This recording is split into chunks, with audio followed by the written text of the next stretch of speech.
Bike चढिसकेपछि बाइकले दिने दुःख पनि भोग्नु पर्ने रहेछ।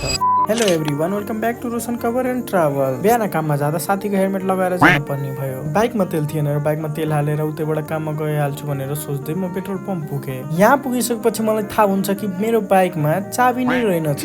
यो त टेक्नोलोजिया भयो। मेरो बाइकको चाबी लक नै खराब भइसकेको छ, जसले गर्दा यो डाइरेक्ट छ र डाइरेक्टमै स्टार्ट भएर जता पनि जान मिल्छ। अब यहाँ बाइकमा तेल नहालिसकेपछि यहाँ बसेर मलाई केही फाइदा भएन र म काम गर्ने ठाउँमा पुगे। यहाँ आइसकेपछि हेर्छु त हाम्रो दाइहरूले 1-2 दिनमा यत्रो काम गरिसक्नु भएको रहेछ। 1-2 दिनमा अप्सन थिए, जसले गर्दा यो भिडियो तपाईहरुलाई मैले देखाउन सकिनँ र यो सँगै हामीसँग एउटा आज नयाँ साथी आउनु भएको छ। उहाँहरूले हिजो नै बालुवा बोकेर राखिदिनु भएको रहेछ, जसले गर्दा आज मलाई बालुवा बोक्न परेन र यो घरमा हाम्रो मात्र काम नभएर उता अंकलहरू पेन्ट लगाउने काम गर्दै हुनुहुन्थ्यो। त्यसपछि सिमेन्ट र बालुवा फेटिसकेपछि हामी टाइल लगाउनतिर लाग्यौं र मैले टाइल काटेर दिँदै गएर दाइले लगाउँदै जानु भयो र फाइनली टाइल लगाएर हामी यस्तो बनाउन सक्यौं। त्यसपछि म घरतिर लागे। घर जाने क्रममा मलाई के थाहा, मलाई बाइकले आज यस्तो धोका दिने भयो। बाइकमा तेल सकिएर बाटोभरि हिँड्दै जानु पर्यो। त्यसैमा मेरो फोनको 1% चार्जमा मैले यो भिडियो बनाएको थिएँ। यदि तपाईँ यस्तो सिचुएसनमा हुनुहुन्थ्यो भने तपाईँ के गर्नुहुन्थ्यो कमेन्टमा भन्नु होला। सो आजको भिडियो यही सकिन्छ। Don't forget like, share and subscribe.